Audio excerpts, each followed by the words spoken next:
Pleasure to welcome back Rabbi Dr. Shlomo Brody, who we had the pleasure of spending a Shabbat with in more peaceful times back in May in Toronto at our medical ethics conference. Rabbi Brody is the executive director of AMATI. Some of you, as you see in the background, some of you may know it as the used to be called the Halakhic Organ Donor Society, and he's taking it to new heights and to new places. He's graduate of Harvard. He taught in Yeshivat HaKotel. He founded the Tikva Overseas Student Program in Israel. He has an MA in Jewish philosophy from Hebrew University, a PhD from Bar-Ilan Law School, and was for many years a comments. I don't think are you still writing in Jerusalem Post? I am still am. Post, and this is, of course, his first book, The Guide to the Complex. Many complex halakhic issues put together in a couple short pages to sort of illuminate the issues, the first topic being on medical ethics. So it's a pleasure to welcome him back and AMATI for this four-part series. And today we'll begin on can we pray for the terminally ill to die? Vakasha, Rabbi Brody. Okay, thank you, Rabbi Kalman, for the invitation and for bringing me back. And it's wonderful to be here with the group.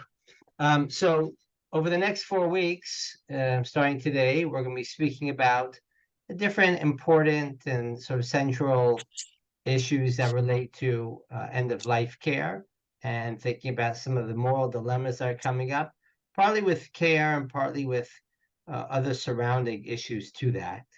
But what I wanted to start with today is a very sensitive question.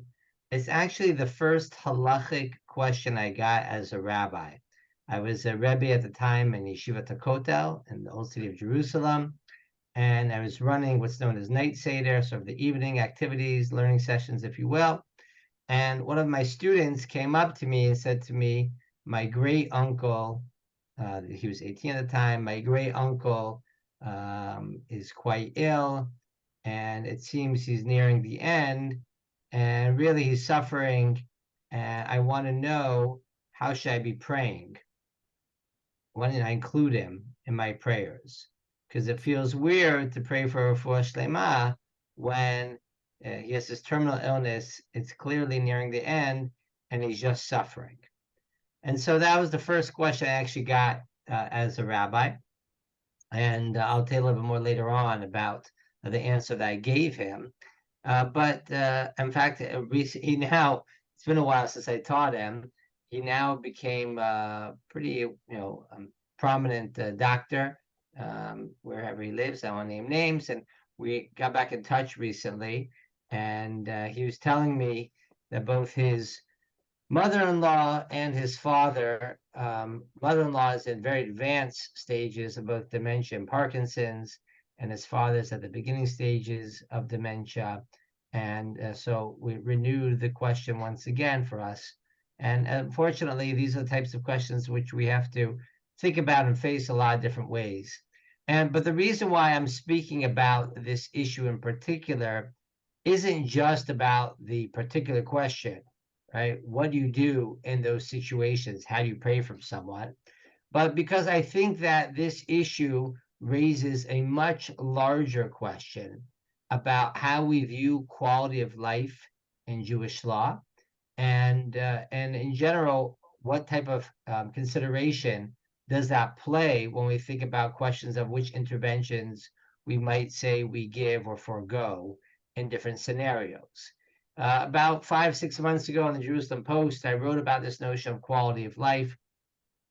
And as we'll see, I do believe this notion of quality of life is a real one for halachic purposes. And I spoke about it on a podcast afterwards. And the following week, someone got on the podcast who's a very fine woman who's, I think, a nurse practitioner. And she said, I like what Rabbi Brody had to say, but this notion of quality of life is foreign to Judaism. That's a very strong statement. And so we had a subsequent, comments back and forth, a little bit of conversation back and forth on it. And I think that part of their issue was the way that the term quality of life sometimes gets utilized. It's sort of describing, let's say, someone who's born with, let's say, some form of limitations or disability, I think in her case, she had a family member who was born with Down syndrome, and it bothers her, and I agree with her 100%, when people say that's a lower level of quality of life and something along those lines. But the quality of life I'm referring to is a situation where not when someone's sort of in a stable, and this is where they are relatively healthy, but with certain limitations, but instead talking about quality of life in a situation where a person is terminally ill, person is suffering, how much of a factor do we take that into consideration? And so what I want to try to show tonight is that I think that this question is actually the biggest and most essential question that we have to ask ourselves when we think about issues of end of life, because in the world of poskim, in the world of people who are thinking deeply about Jewish medical ethics, I think the dividing line is precisely, primarily, in a very profound level, over this issue. How much of a factor do we take? How much of consideration do we take into? How much weight do we give to this factor consideration of quality of life? Okay, and so what I'm going to try to do now is to show you a couple of different perspectives on it. And it's always important, as always, a matter of integrity, but for a lot of reasons, to share different worldviews here and to explain and show the arguments that have been given from both sides. So we're going to start right now with the position of Rabbi Lord Emanuel Jacobitz. I was a former chief rabbi of the UK. He was chief rabbi of Ireland and of Fifth Avenue Synagogue in New York, and the chief rabbi of the United Kingdom. Rabbi Jacobitz was a fascinating figure. He was a real liberal, left-wing on foreign policy matters, both British and certainly Israeli, to the point that during the Lebanon War, the first Lebanon War in the early 80s, Rav Goren, chief rabbi of Israel, tried to put Rabbi Jacobitz in Cherem. Right? He was very, very strong on this. But when it came to socioeconomic matters, Rabbi Jacobitz was a real conservative. And so when Thatcher becomes prime minister and introduces her Thatcherian economic reforms, the Archbishop of Canterbury, the leading religious figure in England, wrote a very strong critique of the Thatcherian reforms, saying goes against religious values, goes against ethics. And Rabbi Jacobitz, as a socioeconomic conservative, wrote a defense of Thatcherian reforms. And so Margaret Thatcher goes onto the floor of Parliament, House of Commons, and pronounces, "I wish the chief rabbi was the Archbishop of Canterbury." That's a pretty remarkable statement in its own right, but particularly if you know anything about the history of your English jury, the fact that you had someone say this is pretty remarkable. And that's why he gets knighted and then eventually becomes a lord. And I say this story both as a funny anecdote, but also in praise of Rabbi Jacobitz, because he was really a figure who wanted to address the moral questions of his time period. And in the area of medical ethics, he was really a pioneer of Jewish medical ethics, wrote the book at the time. It was based on his doctorate. And what really happened, he describes this, and I think it's very fascinating. I think it has some implications for some of his positions as well, is that when he was the chief rabbi of Ireland, he saw the Catholics, which is a dominant strain of thought, at least at the time in Ireland. The Catholics have a real systematic way of thinking about ethical issues. And he said, well, what's happening with the Jews? Why don't we have this? And so he took upon himself to create something like that when it comes to medical ethics for the Jews. And so that's really, I think, to his great credit. And in any case, so Rabbi Jacobitz, on this issue that we're focusing on right now, had the following to say. I mean, he says this in a number of different places, but he was addressing initially the issue of euthanasia. And he writes, in the matter of euthanasia, for instance, any deliberate act to hasten life, death, whether with or without the patient's consent, is incompatible with the Jewish understanding of the sanctity of life. In other words, Jews believe in the sanctity of life, and that means we would not do euthanasia or any act to hasten death. That is a relatively uncontroversial statement within Jewish law. Maybe we'll see that as we come along. We talked about this a little bit last year as well. But with regard to euthanasia, I think here there's a pretty strong consensus. But then his next line, and particularly trying to explain this notion of sanctity of life, is where it gets particularly strong. Judaism regards every human life from the moment of birth as being of infinite value. Infinity, by definition, is indivisible, so that any fraction of life, whether 10 years or minute, whether healthy, crippled, or even unconscious, remains equally infinite in value. So you see, this idea of the sanctity of life isn't just saying that we wouldn't kill someone. It's also a belief that every moment of life, including one of suffering, one person's unconscious, it doesn't matter, is of equal infinite value.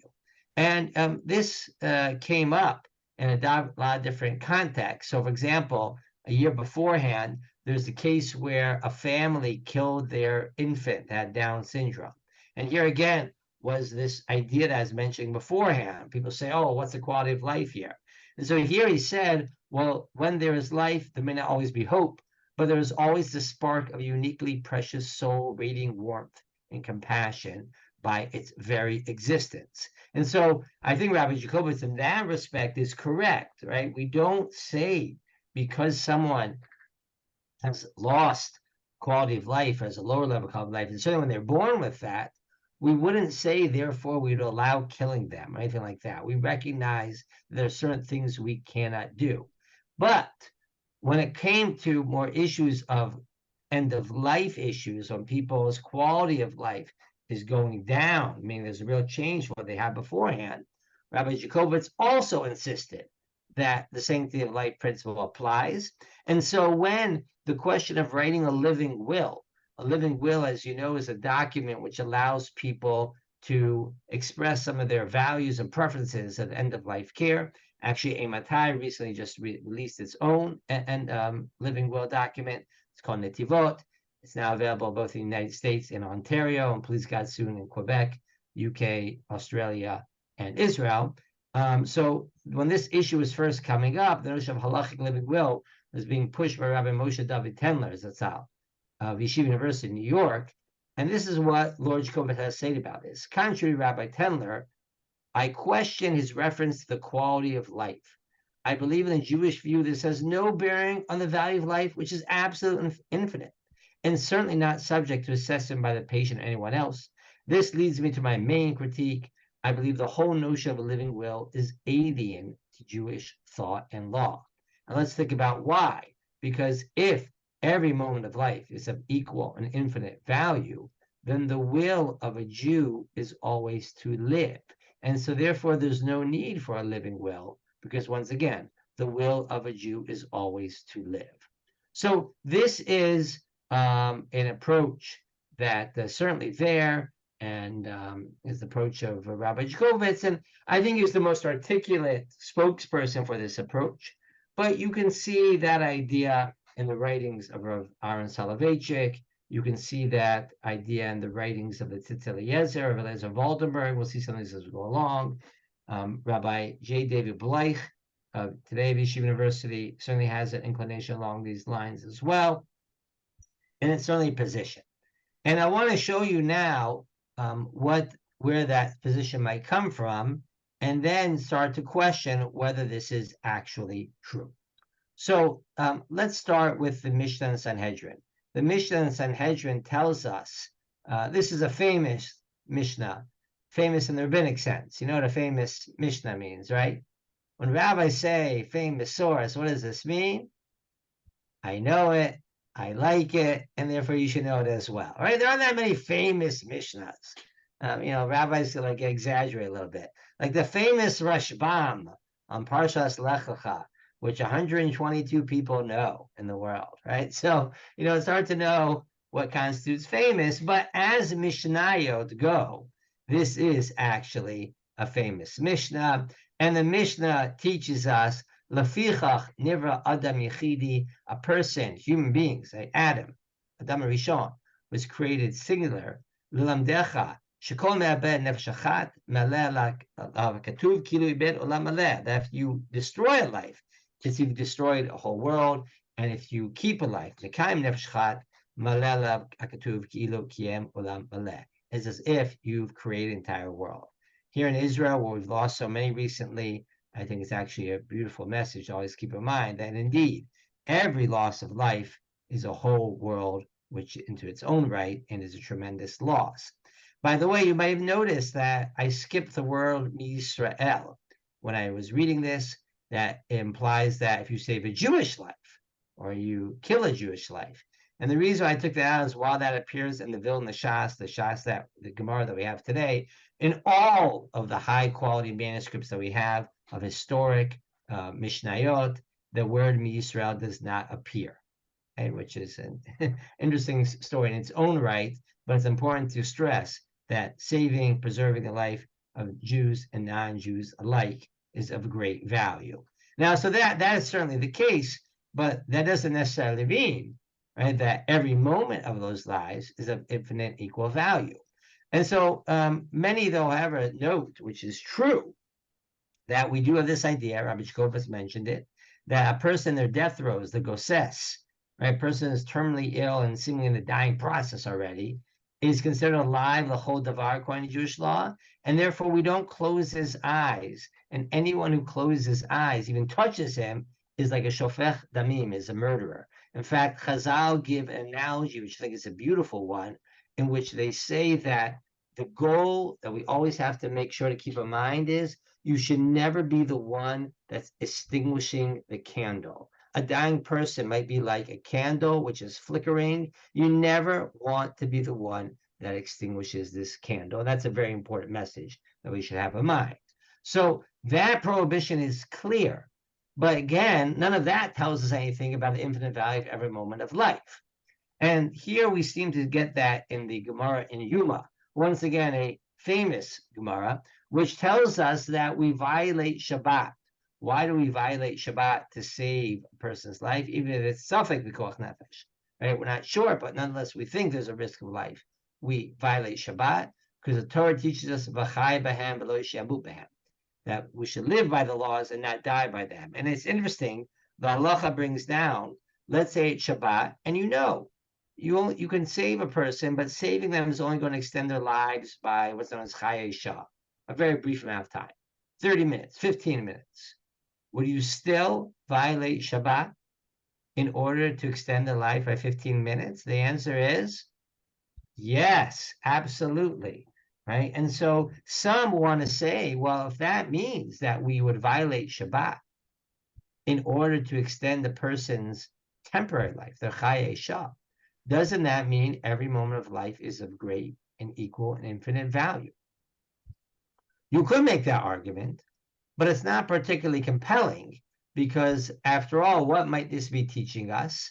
Not that every moment of life is of infinite value, just that life, no matter what quality, always is a greater value than Shabbat observance. Right? All this Gemara is teaching us is to say that while we stress the importance of Shemirat Shabbat, of keeping Shabbat, nonetheless, on the totem pole of values, Shabbat is always lower than life, even life of Chaye Shah, short-lived life. So I don't know if this necessarily proves anything with regard to telling us about the infinite value of the life. But some also want to quote the pasuk that we say in Tehillim, Yasor Yisrani Ka V'lamavet Lo Netanani, God, chastise me, give me Yisurin, give me sufferings, but do not kill me.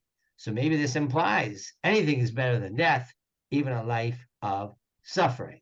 But that doesn't seem to be the proper interpretation, because in Tehillim, in that context, we are saying, make us suffer, we prefer that over dying, but then that's our punishment, and then we get to move on. And indeed, the Gemara in Brachot talks about the potential spiritual benefits of Yisurim, of suffering. Yisurim Merakin Klovanatav, it can wipe out a person's sin, right? It's a repentant in its own way. It's a form of atonement. But when they ask the Chachamim, well, these Yisurim that you're suffering, Chavim Alacha Yisurim, are these precious to you? Amar Lein responded, Lohen v'lo scharan, meaning I'd rather not have suffering than have the spiritual rewards of suffering, right? It's not something we desire. And so it's hard for me to say that these sources prove it. There's one very interesting, though, Gemara, which tells us the following. We have the idea of a sota. How does a sota is a woman who's suspected of adultery. We test in the Beit HaMikdash, and if she's guilty, what we're told is that her stomach will implode on the spot.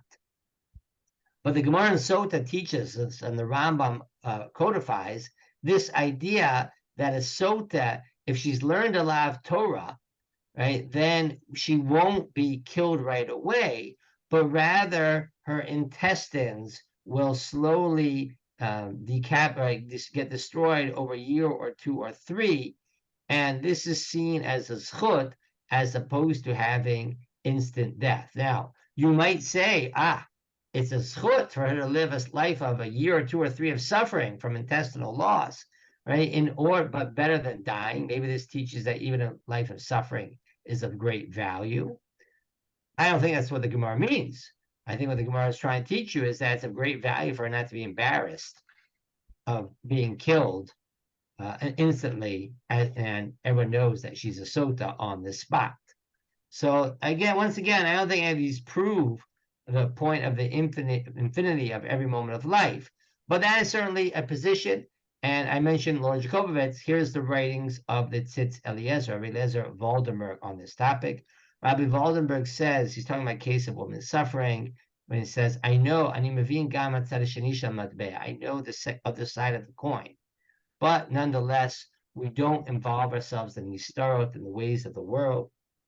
And even if the patient is screaming of suffering and says, I don't want this life anymore, we nonetheless do all measures to save their lives, just as we would do all measures to save their lives on Shabbat as well. Because the world belongs to God.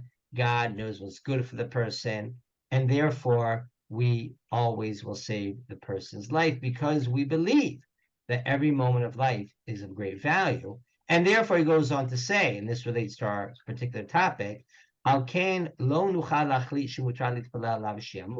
therefore we do not tell people to pray for the terminally ill who are suffering to die. This is something which we don't find in Halacha, not in the Rambam, the Torah, or the Shulchan Aruch.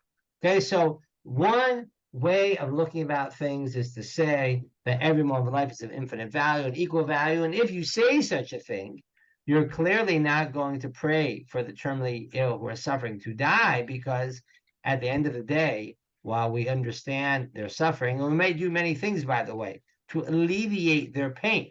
I want to be very clear. The Tzitz Eliezer, Eliezer Waldenberg, definitely believe that we should do things to provide palliative care to reduce people's suffering. Nonetheless, our general approach is to say that we should extend life, and we should certainly see every moment of life as being of infinite value. Okay, so you understand that if you take this approach, and this is why I started this series with this attitude, questions like DNIs, do not intubate, or DNRs, do not resuscitate, or questions of withholding certain types of intervention, dialysis, or antibiotics, or other things along these lines, really it becomes very difficult to justify, because we should always be trying to extend life, because every moment of life is of infinite value. And so that's why I was saying beforehand, if you take this approach, then you're going to have a very different orientation to many of the end-of-life dilemmas that come up.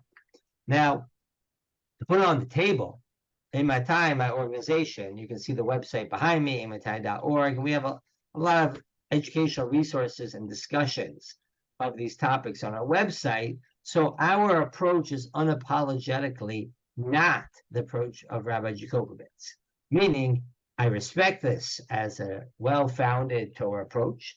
Elu ve'elu divrei Elokim Chaim, both our positions are the words of the living God, but nonetheless, unapologetically, the poskim we work with, the approach we take, recognizes that quality of life matters, that suffering, pain and suffering matters, and the clearest implication from the get-go for that is going to be that there are going to be times when we say, indeed, that we should pray for the terminally ill to die. And I want to show you why I think it's actually pretty overwhelming evidence of this position.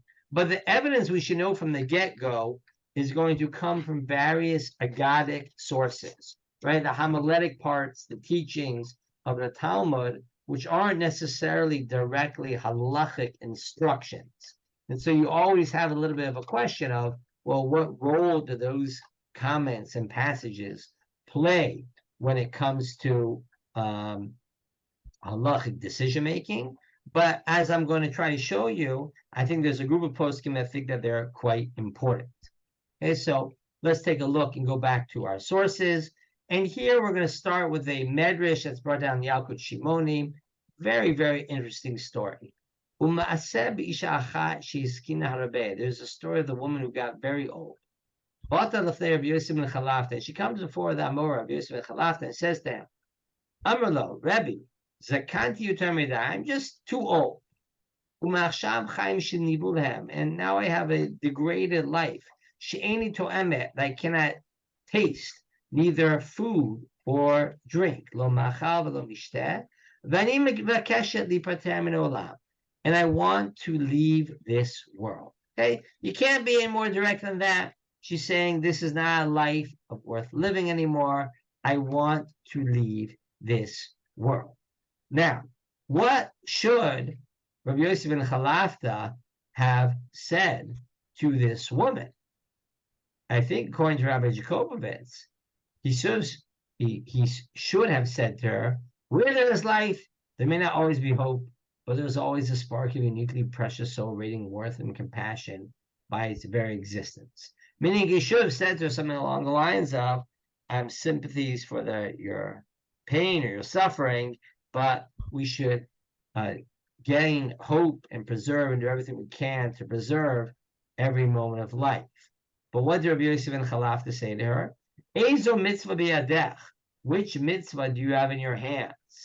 And she said to him, well, I go to shul every day. I get up early and go to shul every day. And he says back to her, this great deed, this midah that you have, don't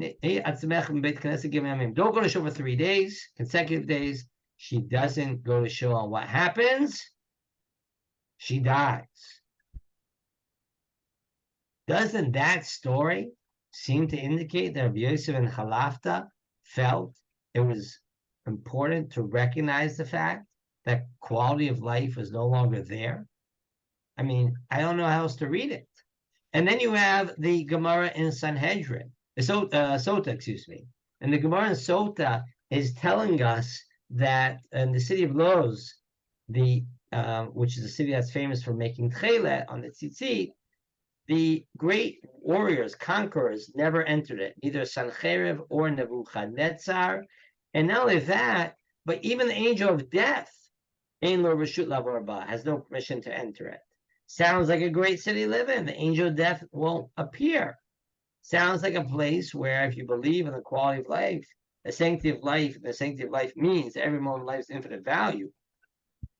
You should want to stay in that city. But what does the Gemara say? The Zakanim, when they get tired of being in that city, what do? They would leave the city and they would die. Pretty remarkable, because the Gemara seems to be telling us that these people, when they got tired of life, seemingly because they've lost any sense of quality of life, then they will leave the city, and then the Malach HaMavet will be able to visit them. Once again, you have to ask, why is such a thing allowed if every moment of life is infinite value? And then you have a couple of stories in the Gemara. I brought here the version in Bava Metzia, but you also have the version like this in Tanet with Chonim Ha'agal.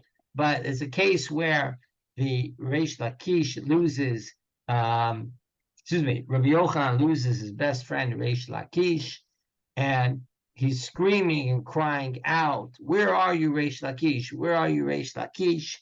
And his mind is going crazy from this. So the Chachamim prayed for mercy on him, and what happened? Did he recover? What is he going to tell us? They prayed for mercy, and he died. Why did they pray for mercy that he should be comforted and should live? But it seems that once he had lost his mind, he gone crazy, the Chachamim said, okay, this is a time where we should pray for a person to die. And then you have a very interesting Gemara in Brachot. You probably know people like this in your shul, might be exposed to them. I don't want to name names, but we all know who these people are. When there's an opportunity to say Amen, their Amen is just louder and longer than everyone else's. Right? You know these people are. Right? They like their amens, but they're not always aware of the fact that the amens, extra long amen, is looked down upon. And Chazal say about this, Kol ha'oneh amenu termidai, person says amen too long, the Torah is making a mistake. But then explains what happens if you're marich amen, if you extend your amen, you'll be marichin lo yamav shenotav. Your years and days will be extended. Wait a minute. Your years and days will be extended. That sounds like a great way to preserve your life. It's like the fountain of youth. So the Maharsha in the 16th century explains that you're making a mistake because sometimes arichut yomim and shanim is yoter midai, just too much. And these are years and days when you say you come to the point, ainli behem chefetz, I have no desire for this life anymore. And so if you say amen too long, you'll end up living too long to the point where you'll be living your last years as a period when you have no desire for life.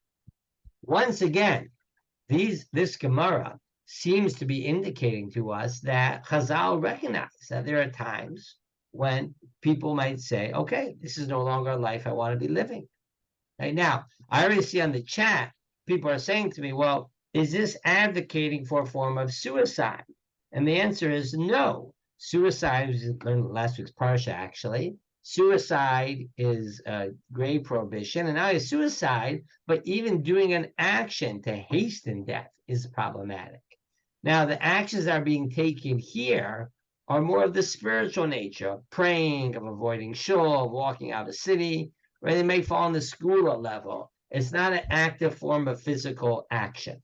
And so this is an interesting case because on the one hand, we seem to have this prohibition of taking physical actions, real definitive actions that impact our body. But at the same time, there's a clear recognition that there are points where the quality of life is so degraded, it's no longer worth living. And this comes out most clearly in two well-known, I guess I can use the term famous, if it will, Gemarot that appear one in Ketubot and one in Masechet Nidarim. And the Gemara in Ketubot is describing the last day of life of Rabbi Yehuda HaNasi. Rabbi Yehuda HaNasi, is the great editor of the Mishnah, clearly a significant figure in the history of Judaism, and of course, a very beloved and important figure in his time period. And the Gemara tells us about the day of his last day of his life, and says that the maidservant would see what was going on with Rabbi Yehuda HaNasi. Rabbi Yehuda HaNasi was the point where he's dying, and the Chachamim made a tanit. They made a fast day, and they prayed to God for mercy. And the mercy they are praying for, obviously, is that Rabbi Yehuda HaNasi should live. And the maidservant who sees what's going on says, everyone wants Rabbi Yehuda HaNasi. The angels above in heavens, the angels below on earth. Let the angels below win, meaning let the rabbis win. But then she sees how he had to keep on putting his tefillin on and off, go to the bathroom, and clearly he was suffering from an intestinal disease. And what does she say? May be the will of God that the upper worlds should impose their will upon the lower worlds, meaning the people up above should win, namely the angels should win, and that Yehuda HaNasi should go up to heaven, meaning it seems very clear that she is praying for him to die, but she can't beat out the Chachamim who are all saying they're praying that he should live. And so the Gemara describes that she took a jug and threw it from the roof to the ground.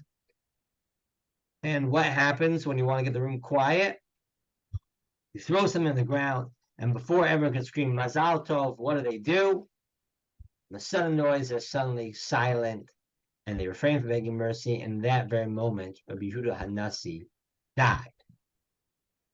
That's a pretty dramatic story, which seems to indicate that you should pray for someone to die in these moments, right? When they're terminally ill and suffering.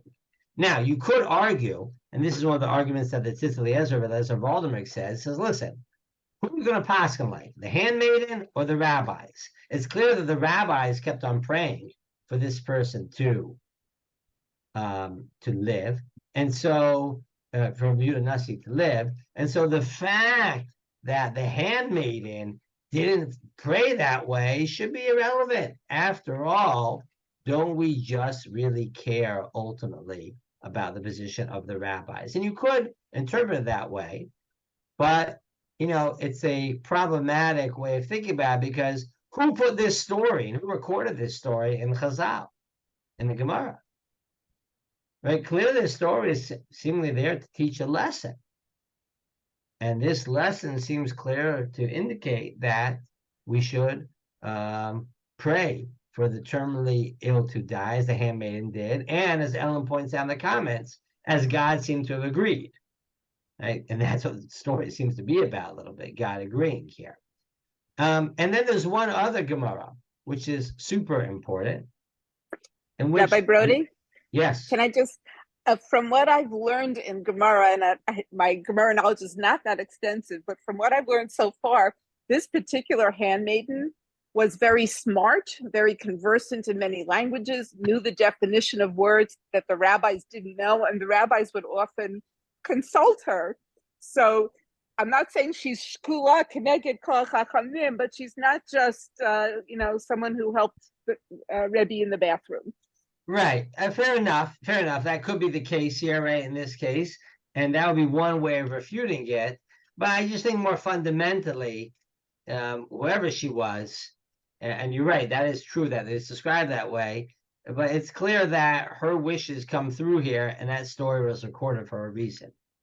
But I think that the other proof of this notion that supports even stronger is the Gemara Nedarim. The Gemara Nedarim tells about Rav Dimi, who come from Eretz Yisrael to Bavel, and a very strong statement. He says, if you visit the ill, you cause them to live. And if you don't visit the ill, you cause them to die. And so people say, wait a minute, how is not visiting them cause them to die? And so he explains, the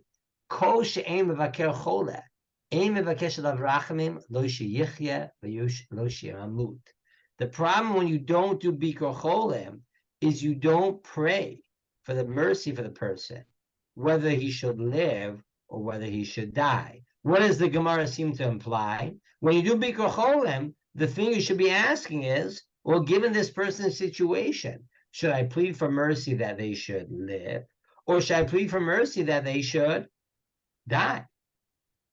And indeed, it's true, as it points out, the Rambam doesn't quote this, the Torah doesn't quote this, but Rabbeinu Nisim in his commentary to Nedarim, Rabbeinu Nisim's commentary to Nedarim is the primary commentary to Nedarim, more than Rashi. Rashi doesn't really appear on Nedarim.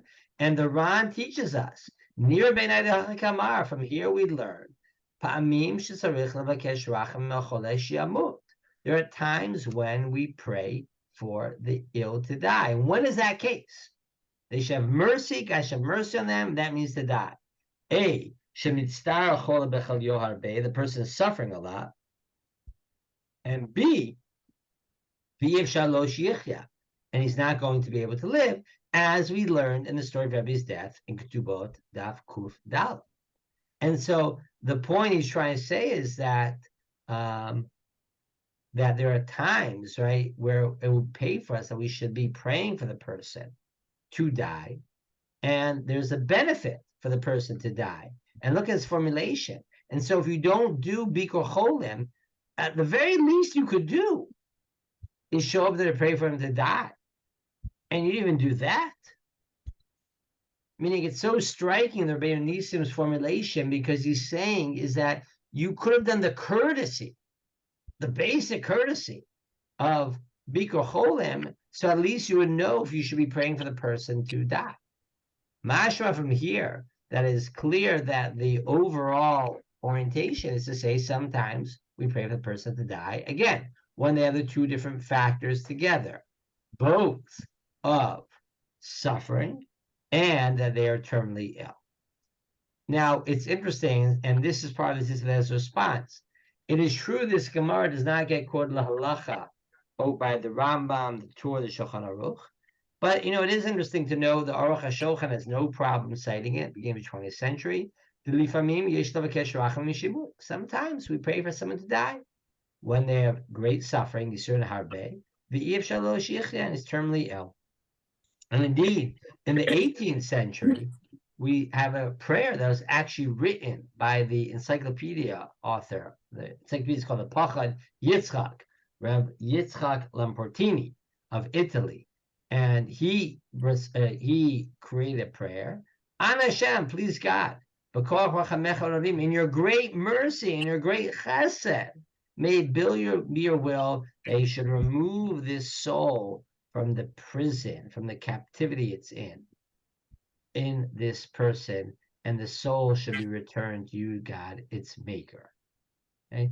So it seems, I think, clear that we do have this idea that is out there of saying we should pray for the terminally ill to die.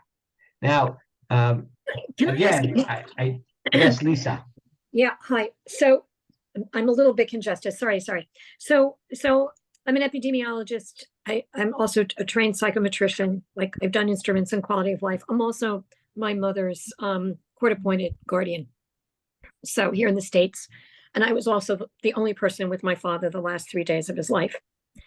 And my mother has end-stage Alzheimer's. She's very bright, which is a protective factor. She knows who I am. She knows where she is. She fights off all the dead relatives. My mother still wants to live. That's what I go with. With my father, I went home and I knew I was going to get a call in the middle of the night. And I did. Right. And he passed just before I got there. So I personally, for me, I watch what that person wants. Okay, so I appreciate the comment, but let's understand the spectrum of opinions, and then we'll get to some of the details and how where we're going to go with that. Okay, I'm sensitive to what you're saying, and I think it's important to recognize here. Well, is this an absolute position in one direction or another? Okay, and we'll come to that momentarily. And I appreciate the comment already. Okay, so but before even we get to this idea about the prayer, we're going to come back to that momentarily. Let's at least understand that these sources seem to indicate that at least in some times, and at least in some circumstances, at least on a subjective level, right, it is legitimate for a person to say, this is a type of life which I do not appreciate. It is not a quality of life, right, which I appreciate. Again, I'm not trying to argue to say, and this I think was where Rabbi Jacobovitz sort of went too far. Rabbi Jacobovitz could have said, well, for many people, we should try to promote this for people. They should always appreciate every moment of life that they can, because every moment of life has some form of sanctity. He could have said something like that. But the statement that he makes is, we don't care what people think. Right? Remember, we don't care about the living will. The will is always to live. And I think these sources show that Chazal understood that at times there are situations when, and this is the formulation you see in some of the sources here, Tov lo hamavet, right? That dying would be better for the person. Okay, we're not going to do euthanasia, but at least we can recognize that sometimes tov lo hamavet. And I think the most interesting writer to make this statement was the Steipler Gaon. The Steipler Gaon was one of the great Haredi rabbis of Bnei Brak, one of the really very important, is related to the Chazon Ish, very important figures.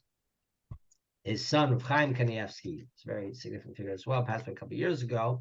And the Steipler Gaon wrote something actually in 1975 which is really interesting. It's early on, and relatively speaking, in the world of Jewish medical ethics.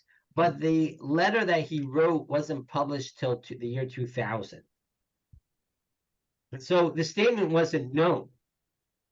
Now, what's also very interesting is that the person who sent him the question was none other than Rabbi Dr. Abraham Twersky. Okay? Rabbi Twersky is sort of the pioneer in mental health and halacha. He's famous for doing, working with the Peanuts guy, Schultz, right, on all sorts of projects. And Rabbi Twersky was a real pioneer and what now is popular of mental health topics. And Rabbi Twersky was taking care of his own father. And it seems from the question, we recently, after Rabbi Twersky passed away, this only last year, we now know who wrote the question because we see it and what the actual question was.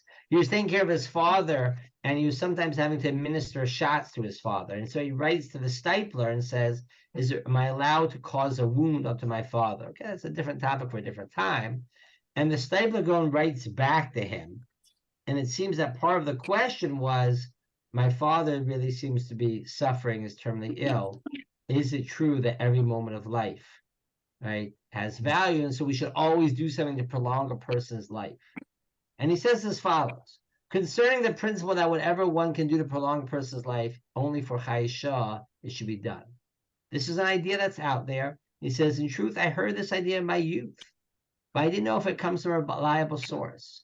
And he says, and this requires investigation because there are clearly times when it is permissible, we'll discuss it a little more next week, to remove an impediment to a suffering person's death, if this will prevent severe suffering, as long as one does not move or touch the dying person himself. Okay, so we'll get into some of these details, but what we're seeing is that there's a concept of mesir monea, that sometimes we can do actions of even to remove, right? And certainly when it comes to withholding that, because a person is suffering and we don't want the dying person to suffer. And so he says that I think this is true in general, not just for Goses, but for people in general as a whole, that we shouldn't always do everything to save prolong the person's life, because sometimes the pain and suffering is too great. Okay. Now again, a person could say, I'm not suffering so much. I'm not in so much pain. Right? And so someone else who might be in the same condition might have a very different type of perspective on it. Of course, it's always hard to compare and quantify and compare, matters of pain and suffering. But I think the important point that the stipler is establishing here for us is to say that not every moment of life is of infinite value. And we would take steps when the quality of life is bad to allow natural death. Again, we're not going to do euthanasia, but we're certainly going to say we don't have to prolong death in these circumstances. Now, Lisa, here, and this relates to other questions come up as well, we've sort of established, and this is why I want to try to, what I really care about most primarily, is this idea of saying that quality of life matters. But you see, once you start throwing into the equation questions of quality of life and those judgments of quality of life, then things get complicated. And so I want to show you a very interesting position. When I teach this position, people sometimes get very upset about it, or they sometimes totally relate to it. And it's actually a position that appears in the 19th century, but it's most clearest in writings of the contemporary of Yisrael Meir Lau, former chief rabbi of Israel, where he says as follows: a person can pray for themselves to die, or a stranger can pray for them, that acquaintance can pray for them to die. But the family members or those who are responsible for their care are not allowed to pray for them to die. And he says, why not? Because maybe their prayers in those cases isn't actually genuine about their concern for their loved one. It's more reflective of their burnout, of being a caregiver. Okay. Now, this is the problem of caregiver stress is a real one. The problem of burnout is really, really, a real issue. We actually have a part of our website. We discuss this phenomenon, and we send people to various resources about how to deal with those issues, which are manage. I shouldn't say deal, but try to manage and minimize some of that stress. And this is a real issue. Now, when I've taught this to people, some people have looked at me and they've nodded their heads and said, yeah, I totally get that. The people who are responsible for the caregiving cannot be praying. Maybe the person themselves can pray and say, listen, this isn't what I want anymore. But other people can't. But other times, I will tell you that when I tell this to people, this shita, this position to people, they get very, very insulted and say, I took care of my parent or my sibling, whatever it might be, spouse, for 10 years. I never once compromised on their care, but I understood that I should have been praying for them to die. Okay? And you can understand, I think, both sides and how that can be a very emotional position. And it's a hard distinction to make. But I think also when it comes to prayer, I think a lot of people have a hard time praying for someone to die. Moshe Feinstein, who cares a lot about quality of life, we'll see this more next week. So Rav Moshe says, listen, we don't pray for people to die today. Maybe in times of Chazal they did. We don't have those powers. We don't do that. And I think that this is a reflective of a larger phenomenon of why people don't feel comfortable with it. I think there's a few different reasons. One reason people don't feel comfortable is that prognoses aren't always perfect. We know many people who, they say, oh, the person is terminally ill, they're going to die in 6 months, whatever it is, and they live much longer and much better quality than is anticipated. And so you don't want to be in a situation where you pray for them to die and weren't in that position. I think, though, the other factor is that on an emotional level, it's very, very difficult. Right? It's difficult to swallow that pill, to say it. You feel guilty for saying it. It's difficult for a lot of people. And so the approach that we generally recommend, and the approach that I got when I got this question when I first became a rabbi from my student, is the approach I got from actually the chief rabbi of the old city, Rav Nebensaul, who really inherited it from his own teacher, of Shlomo Zalman Auerbach. And let's go back to the source in the Dharm. What did the Dharm say? When you go to visit the chola, the sick person, you learn whether you should plead for mercy for them, whether to live or whether to die. And so Rav Shlomo Zalman Auerbach said, you don't have to specify whether they should live or die. You should just pray for mercy. Pray for mercy. What does this mean? God knows. Pray for mercy. Pray for the best for the chola and their family. Pray for mercy, and pray, pray that the best thing for them should happen, and God will decide what that might be. And he actually asked the question, well, wait a minute. Why don't we pray for people to always have a refuah shlema? I mean, why don't we, what's the harm? So if it doesn't work, it doesn't work. And his answer is very interesting. He says, you teach people to pray for a refuah shlema when it's hopeless, when it's scientifically hopeless, and they don't heal. What ends up happening? Crisis of faith. Mashber b'emunah, because it causes people to think, oh, prayer isn't efficacious. It's not prayer is efficacious. Sometimes the person can't be healed. And so Shlomo Zalman Auerbach felt that it's inappropriate to be praying for a refuah shlema in cases where the person is terminally ill. And in cases of situation where they're suffering, why would you pray for a person in that situation? But saying pray for them to be terminally ill, praying for them to die, is too difficult on many different levels. And therefore, the in-between approach, pray for mercy. God will decide what mercy is. I like that solution. I mean, I think that's a good, solution, a good compromise in that respect. And it sort of covers all the bases, so to speak. I think is emotionally easier to do. I think it's also, consistent with the sources that we've seen. And I think that also it reduces the risk of all the concerns that when you start to pray for someone to die, it means that you should take actions for them to die. whether you change their health care, whether you actively cause it. And this point came to me, actually. I was on a committee for a prize, whatever it was, on medical ethics. And someone presented, actually, Jewish perspective on this. This was for a hospital in Houston. And someone presented an argument about praying for the person to die. And one of the bioethicists on the committee said, well, if you're going to pray for the person to die, that means this person should be dead. And therefore, we should take actions to make them dead. And you understand why that might come from, because if you're feeling that you should pray for them to die, then, well, if we have in our hands to fulfill what we're praying for, normally, we pray for livelihood. Then what do? We try to make a livelihood.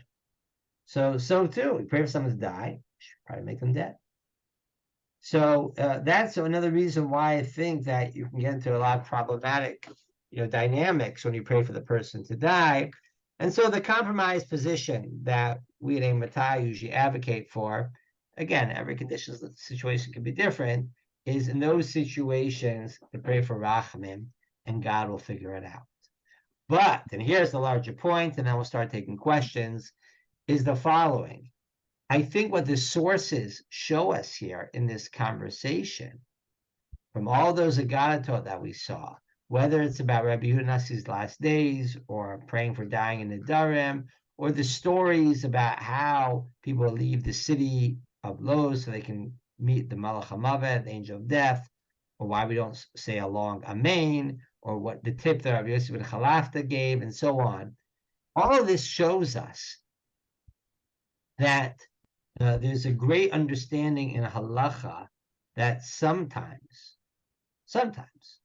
when a person themselves feels, A, that they are suffering, and B, they're terminally ill, we should recognize that. And that's going to have an impact in the types of treatments and interventions that we give for them, and certainly will impact the way we pray on their behalf. That, I think, is a very, very important distinction, because like I said earlier on, if you think every moment of life is of infinite value, then, you'll do what you can to reduce suffering, but the priority is always to keep the heart beating. By the way, we see this in many different places.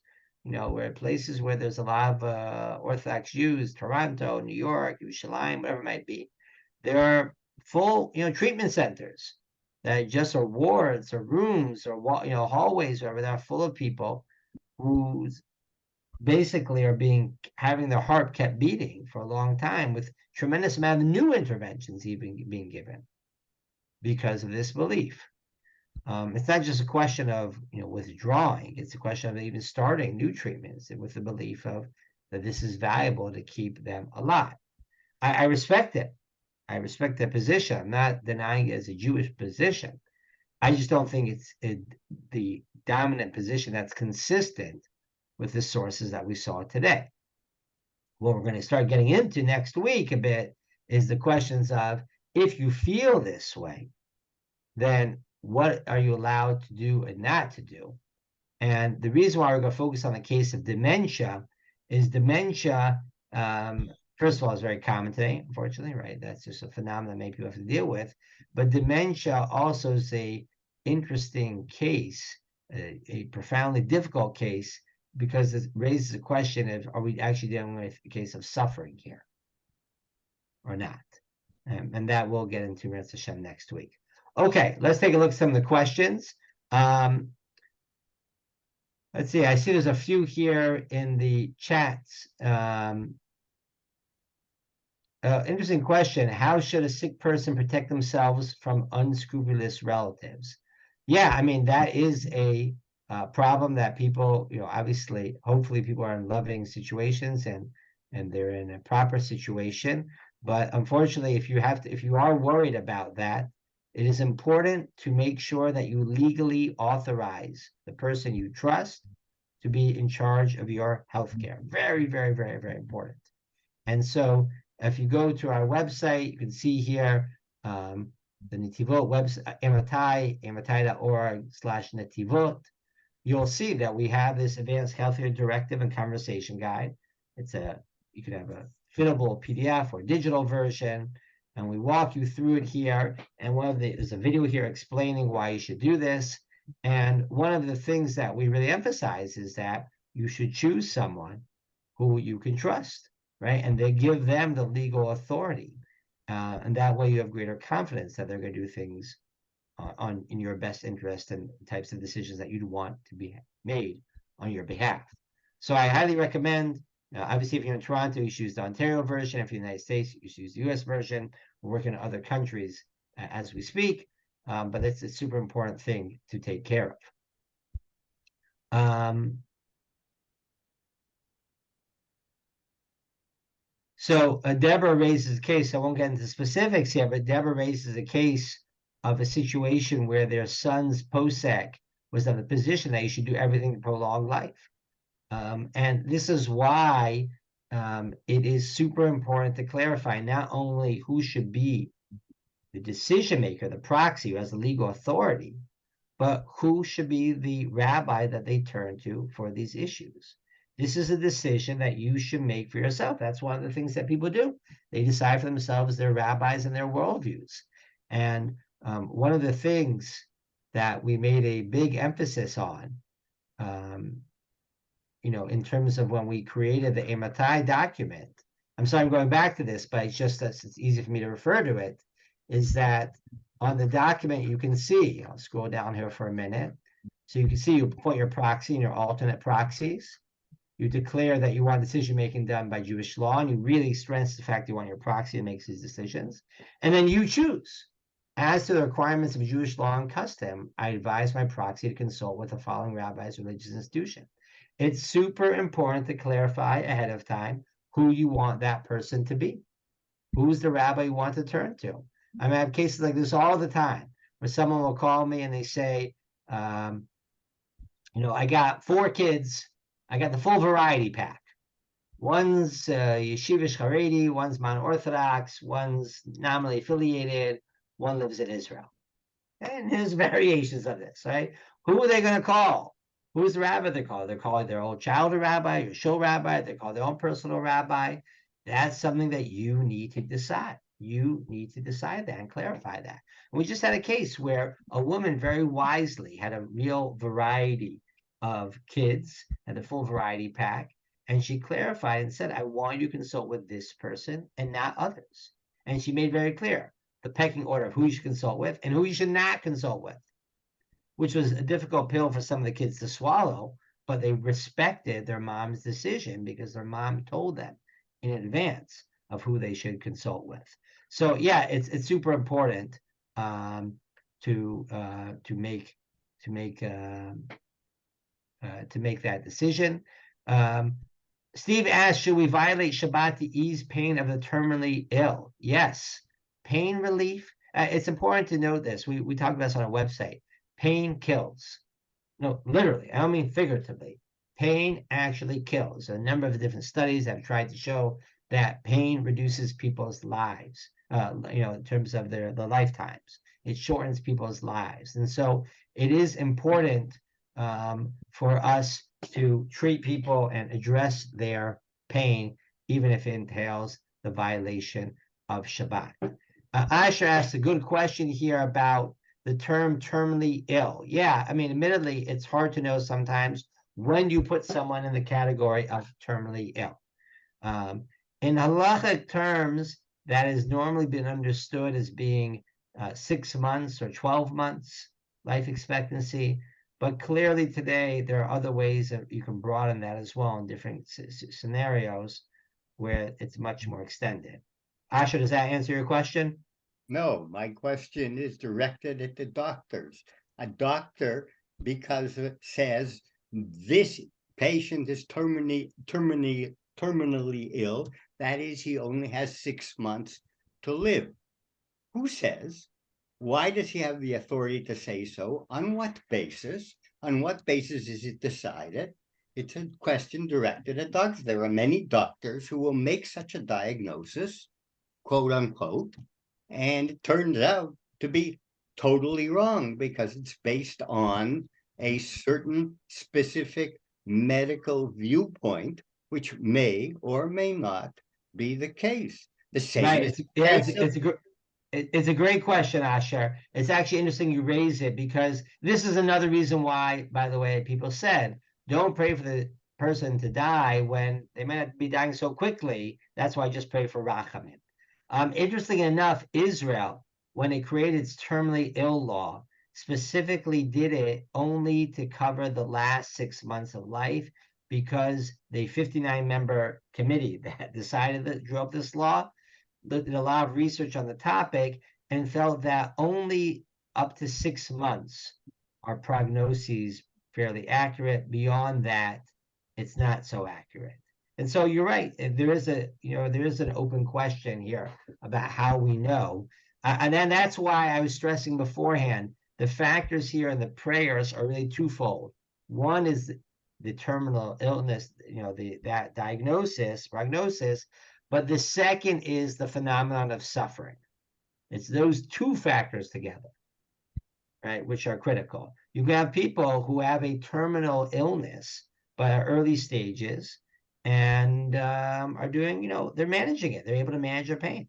I mean, thank God we have a lot of good pain medication options, pain management options today that can help people live, relatively speaking, well, right? Even with what used to be particularly painful diagnosis.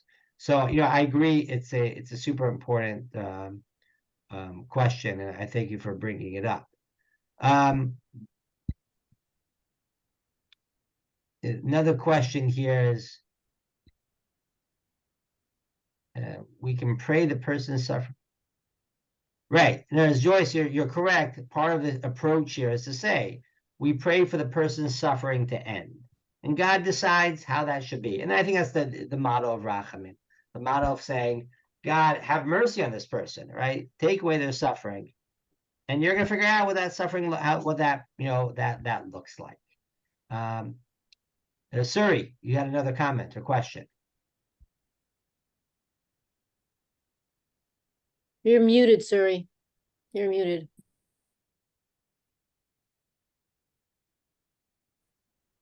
Okay, sorry. For the longest time, when we say in the Amida, Somech Noflim V'Rofei Cholim U'Matir Asurim, I always view that as just the 3 different attributes of God. He helps those who are stumbling, he cures people who are sick, and he frees captives, essentially. But at some point, in light of my mom's illness, I started to view that as a progression, that when a person starts to not feel well, God is Somech Noflim. When a person is capable of being cured and is worthy of being cured, God is Rofei Cholim. But at some point, God becomes Matir Asurim, just lets the person free from the bonds of that illness. And that's obviously God's choice, but that's a lot of what we're talking about, I think. Yeah, I don't think that's the literal meaning of the terms, but of the midah, but it is a nice, is interesting formulation. It's clear Matir Asurim is used in this context, right? That was that prayer in the Pachad Yitzchak, where he says, right, that the person's soul should be freed, right, from the bondage of their suffering body. It's a pretty wild, prayer in that respect. Albert, sorry, I missed this earlier on. Albert had put in a comment here. Life's a journey with ups and downs. You have to take into account a lot of different factors and not be rigid on it. I agree with this.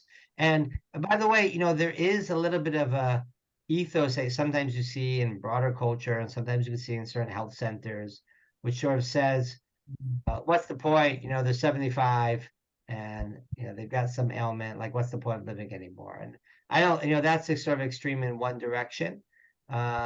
And I don't think that's true. And I think the opposite, though, is true as well. There are clearly times when Tov Lo Mavet, that's what Aruch HaShulchan says, right? That sometimes a person, they prefer for death because of the quality of life has gone down.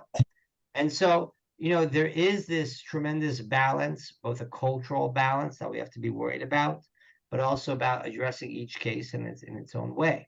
Now, I forgot who mentioned earlier. Someone said beforehand, I think correctly, different people have different views on this, and they can have different approaches based on how they want to think about it.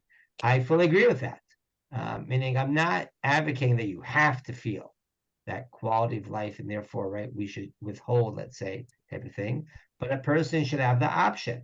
And so when we created this conversation guide of Netivot, so one of the things that we talk about on here is we try to get a general sense of people's, values and how they think about things. And that's one of the questions we ask people, give us a sense.